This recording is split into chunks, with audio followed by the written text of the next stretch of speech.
parti. «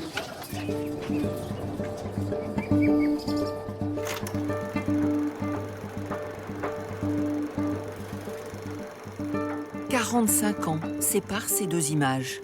Ici, on l'appelait le câble, ce téléphérique mis en place au 19e pour soulager les hommes. Dans cette reculée jurassienne, l'élevage se faisait en haut, dans les hameaux, et le fromage en bas. Les bouillalets. Les fameuses bouillalets qui agrémentaient notre paysage pendant un siècle, au niveau du 19e et du début du 20e. Donc notre téléphérique. Les producteurs du plateau, jusqu'avant 1893, descendaient le lait par des sentiers escarpés, donc prenaient des risques en toute saison, à l'occasion des 2 traites de la journée. Et puis donc, un des producteurs avait fait son service militaire du côté de Grenoble. Et qui avait remarqué qu'on exploitait les carrières de l'ose et qu'on les transportait par ce système. Le jeune homme imagine alors qu'on peut faire la même chose avec les bouillalets. Et comme il se trouve qu'il est aussi président de la société fromagère de Blois, il confie la réalisation de l'ouvrage à une petite entreprise jurassienne. Nous sommes en 1893. Le principe est simple, il fonctionne par gravité. Donc, le panier plein au plateau faisait monter le panier vide. Il n'y a pas de moteur, on est bien d'accord. Aucune source d'énergie. Le câble fonctionnera jusqu'en 1982, date de la fermeture de la fromagerie. À tous ici, il évoque des souvenirs indélébiles depuis ces images de 1977 où l'on voit en action les derniers fromagers du village. J'ai fait partie de ceux qui allaient chercher le lait à la fromagerie quand le téléphérique descendait et arrivait à la fromagerie. Et c'est vrai que c'était quand même une attraction déjà à l'époque, très agréable. Quand le lait arrivait, le fromager était là qui récupérait les bouilles. Et il y avait un système de cornes pour se compléter avec ceux du hameau qui mettaient en place, qui mettaient en route le téléphérique. Depuis le chalet, je les voyais arriver. Hein.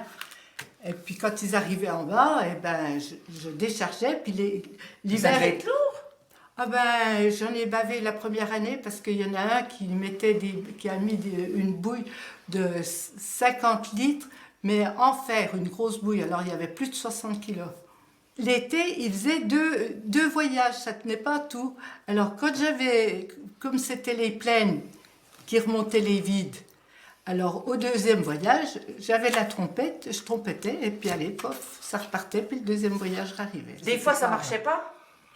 Oui. Eh ben, comme l'hiver qu'il y avait du givre sur les bouilles, elles restaient la nuit, puis le lendemain... On les récupérait. Mais bon, ça risquait rien, puisqu'il était au froid, le lait. Oui. Depuis la fin de la fabrication du comté en 82, le téléphérique est resté en gare. Mais la mère de l'époque et les anciens n'imaginaient pas le voir disparaître. Il aura fallu pour trouver enfin les fonds nécessaires à sa restauration qu'un amoureux d'histoire locale découvre le village à l'occasion d'une balade en vélo et contacte la Fondation du patrimoine. Là, on va essayer de revenir au téléphérique de 1893 dans son fonctionnement initial. Donc une vraie marque de respect aussi pour tous ces Voilà, gens un respect pour nos anciens qui à l'époque ont fait un travail formidable. On est admiratif, on se demande comment ils ont pu amener ces câbles jusqu'en haut, financer un projet de ce type. Aujourd'hui, c'est 100 000 € qu'il a fallu réunir pour sauver le plus ancien téléphérique français.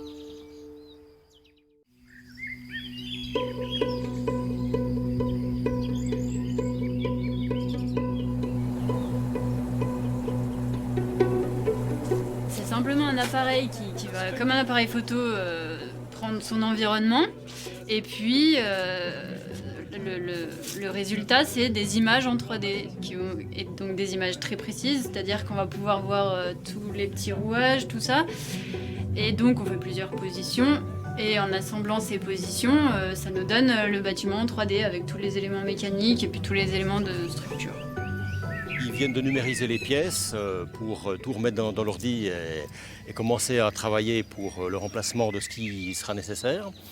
Et donc, c'est parti, allez, on en a pour 6 mois de travaux. Un gros chantier confié à une société savoyarde spécialisée, largement soutenue par les gens du village. Notre budget est bouclé pour l'aspect restauration du téléphérique. Et donc on compte sur vous pour l'aspect technique. Voilà. Merci de votre confiance.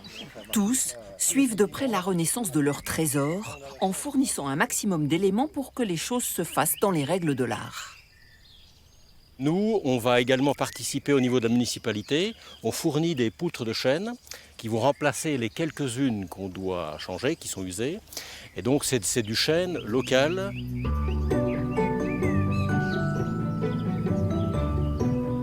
Tous ceux qui, depuis des années, avaient œuvré pour éviter le pire en restaurant par exemple les 2 stations de départ et d'arrivée du téléphérique n'en reviennent pas de voir enfin leur projet se concrétiser. Ah ben écoutez, là vous avez devant vous un président heureux. Parce que depuis tant d'années que le projet est en route, on arrive au bout. Ça se concrétise. Maintenant, c'est sûr que ça va aboutir, bien sûr.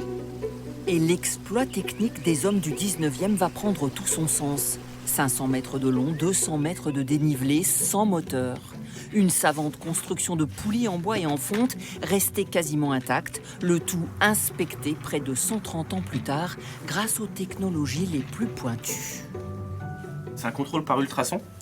C'est le principe d'une échographie sur une femme enceinte. Hein. On envoie une onde dans la ferraille qui réfléchit par un potentiel défaut. Et bien là, sur les 2 dernières semaines, justement, on a tout démonté le système de machinerie, les rouages, les axes, les points de fixation des câbles et tout ça. Et nous avons même remplacé les anciens câbles porteurs. On a récupéré tous les rouages, tous les axes, toute la partie métallique de la machinerie et qu'on emmène chez nous en atelier en Savoie, à Montmélian, et pour rénover tout ça et remettre à neuf. Et c'est peu dire que l'attente est forte. Le dernier paysan du hameau à avoir utilisé le portelet n'a pas manqué une miette du démontage. On a mis un treuil en place et on a accroché le vieux câble dans le treuil. Et on a tiré les nouveaux câbles au bout des vieux câbles. Nous, on a fait comme ça parce qu'il y a resté un. Oui. Avoir les personnes qui l'ont fait fonctionner à l'époque, ça sera beau aussi au moment où on pourra le faire vraiment tourner.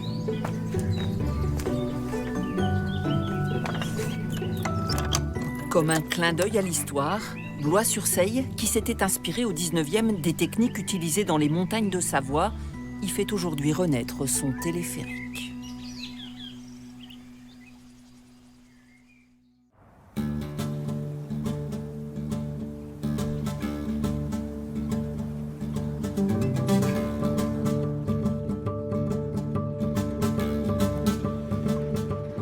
On retrouve la gare aval de ce côté-là et la gare amont de ce côté-là, avec tous les systèmes d'engrenage et tout ça. Et là, en fait, on a vraiment le système complet tel qu'on va le remonter sur site. C'est un projet assez unique et c'est vrai que c'est toujours intéressant d'essayer de comprendre les systèmes qui avaient été créés à l'époque qui sont uniques en fait. C'est des choses qu'on ne refera jamais sans doute, donc qu'on n'a jamais fait et qu'on ne refera jamais. Une mission rarissime effectivement pour ce groupe spécialisé dans l'aménagement des espaces de montagne partout dans le monde.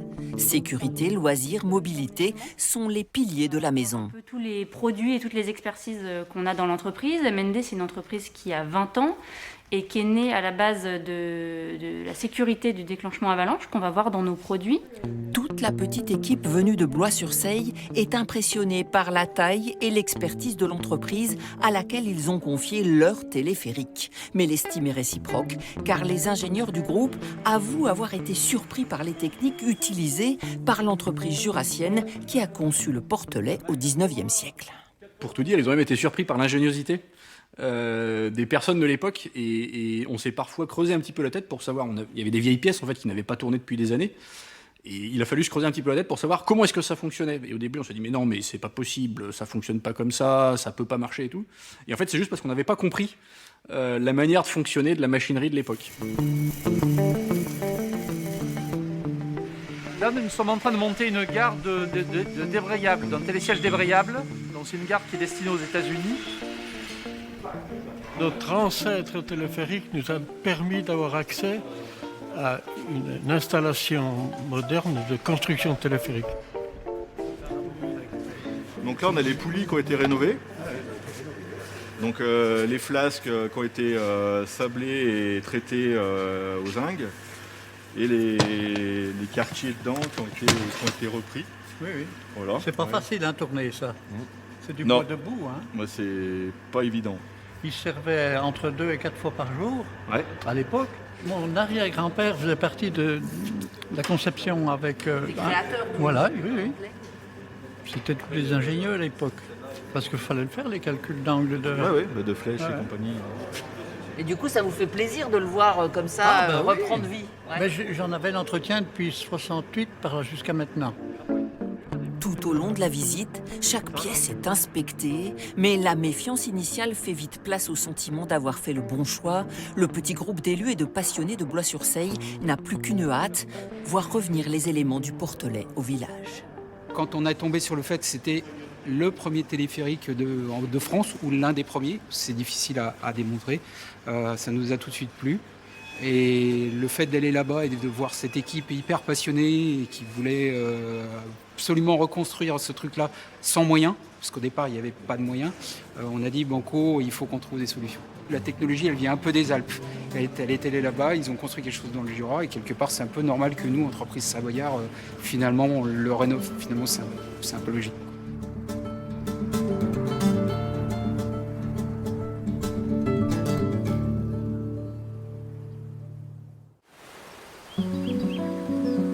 Depuis des années, seul le son de l'eau des cascades de la Seille résonne dans la vallée. Mais d'ici quelques jours, le grincement du Portelet qui glisse sur son câble va refaire surface.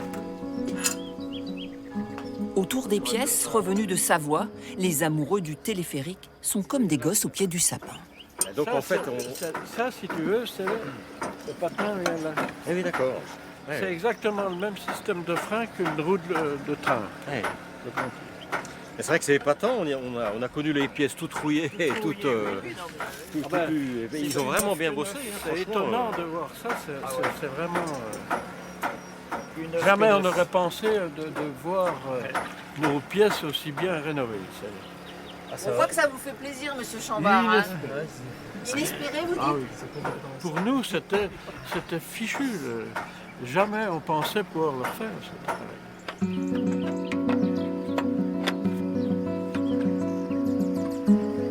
Franchement, c'est du beau boulot. Ça méritait, et de c'est reparti pour un moment. À force de persévérance et de conscience qu'il fallait sauver ce monument historique unique, les habitants et leurs maires successifs ont fini par y arriver. Même si, bien sûr, il n'y a plus ni lait ni fromage au village. À l'heure actuelle où on parle beaucoup de patrimoine, on revalorise le patrimoine rural, je pense que c'est d'autant plus important de le faire.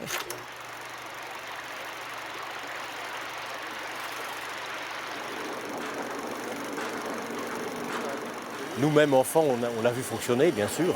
Ça agrémentait nos fins de journée, puisqu'on descendait au chalet de fromagerie qui est ici. On se bagarrait pour manger la rognure, c'est-à-dire ce qui reste autour des meules lorsqu'elles sont pressées par les moules. Et donc ça faisait partie de notre vie au quotidien. Le sifflement des paniers sur les câbles, c'était vraiment quelque chose qui a parlé aux gens pendant longtemps. Un grincement plus émouvant que jamais pour ceux qui ont suivi toutes les étapes de la remise en état et qui forcément ont une pensée pour ces aïeux qui n'ont pas eu peur de l'aventure il y a plus d'un siècle. Il devait bien penser pour des farfelus. Parce que 2 personnes dans le village qui disent on va faire un téléphérique, et les autres gens du village devaient bien se dire mais qu'est-ce que c'est que ces gars-là, ils sortent d'où? Puis il fallait que ça marche. Parce que ça n'a pas dû marcher du premier coup, il a fallu faire des réglages. C'est de la vieille mécanique et c'est à surveiller, c'est comme une vieille voiture, il faut l'entretenir avant de sortir. Et oui, il y aura beaucoup d'entretien avant de faire les démonstrations. Désormais en état de marche et sécurisé pour permettre l'accueil du public, le téléphérique Portelet sera sans aucun doute une des vedettes de l'été jurassien. Cet été, effectivement, on organise une fête du lait, donc une petite fête champêtre. Donc il y aura démonstration de fabrication de comté à l'ancienne. Le but, c'est quand même aussi, on a quand même des touristes à la période estivale et puis même en période plus calme, mais c'est aussi le but d'intéresser les touristes, de leur faire découvrir cette installation. Le fonctionnement, ça va durer pendant 90 ans, donc on peut espérer qu'avec tout le nouveau mobilier qui vient d'être réinstallé, c'est reparti pour 100 ans. Pour 100 ans. Voilà.